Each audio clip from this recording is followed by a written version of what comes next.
بسم اللہ الرحمن الرحیم۔ معزز سامعین، آج بات کرتے ہیں ایک ایسے شخصیت کے بارے میں جو پاکستان کے مضبوط ترین ادارے ISI کے DG رہے، لیکن خوش قسمتی کی بات یہ ہے کہ اتنی بڑی ادارے کے DG رہنے کے باوجود آپ کی عاجزی اور بزرگی کا حال یہ ہے کہ آپ نے اپنی زندگی کا آدھا حصہ تبلیغ کے لیے وقف کیا۔ آپ نے اپنے اسفار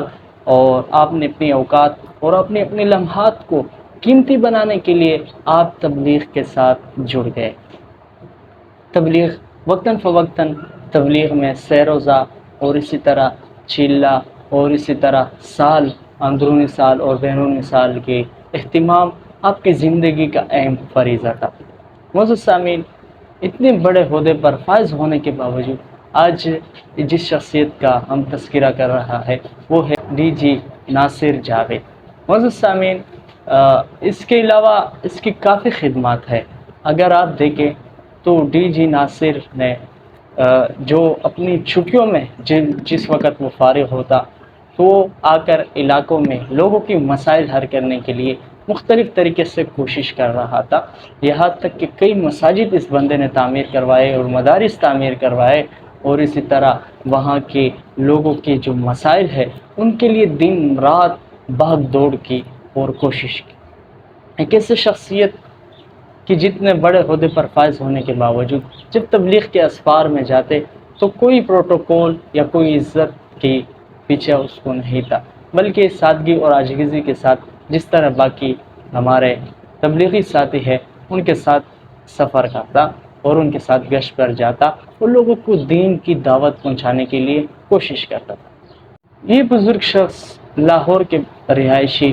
اور اس کی نماز جنازہ لاہور کینٹ کے ایک مسجد کے قریب گراؤنڈ میں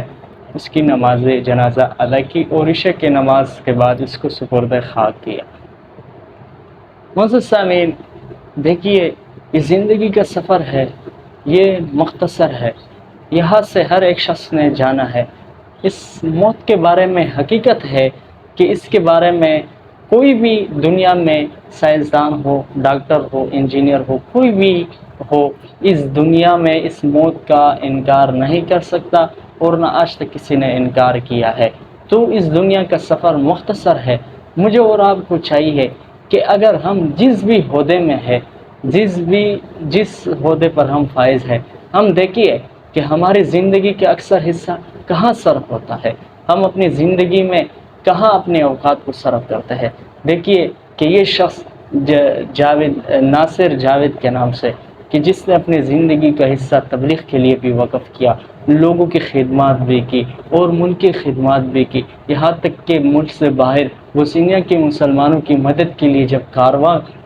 تیار ہوا تو اس کارواں میں بھی آپ شامل رہے۔ اسی طرح اس شخص نے بہت سارے خدمات کی، مگر افسوس کہ اس شخص کو سوشل میڈیا پر کسی نے ہائی لائٹ نہیں کیا اور سوشل میڈیا پر اس شخص کے بارے میں کسی نے کچھ بھی گفتگو نہیں کی۔ ہمارے معاشرے میں اسی طرح کے بہت سارے لوگ ہیں کہ جو کہ ان کی اچھائیوں کو اگر دیکھیں وہ معاشرے میں بہت اچھی طریقے سے کام کر رہے ہوتے ہیں، لیکن جب وہ دنیا سے چلے جاتے ہیں پھر ہمیں اس کے بارے میں احساس ہوتا ہے اور ہمیں ان کی اچھائیوں کے بارے میں معلوم ہوتا ہے۔ تو حقیقت میں اگر دیکھا جائے انسان کی اصل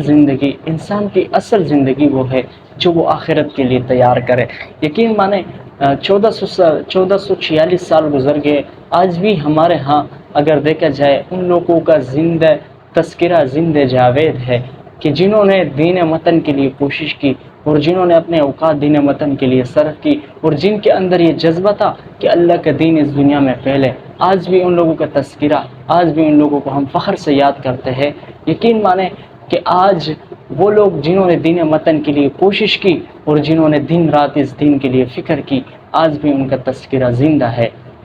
اسی طرح کی بہت سارے واقعات، اسی طرح کی بہت سارے مثالیں ہمارے زندگی میں آئے ہوں گے، لیکن ہمیں ان سے عبرت حاصل کرنا چاہیے، ہمیں ان سے سبق حاصل کرنا چاہیے کہ ایک اتنا شخص جو اتنے بڑے عہدے پر فائز ہونے کے باوجود دین وطن کے لیے کوشش کرتا ہے، سعی کرتا ہے، تو مجھے اور آپ کو بھی کوشش کرنا چاہیے نہ کہ نفس اور شیطان کی راہ پر چل کر ہم راہ راست سے ہٹ جائے۔ معزز سامعین، آج کی گفتگو کرنے کا مقصد بھی یہی ہے کہ ہم اسی طرح کی لوگ جو دین متن کی کوشش کرتا ہے اور دنیاوی عہدے پر بھی فائز ہوتے ہیں۔ اسی طرح کے لوگوں کے بارے ہمیں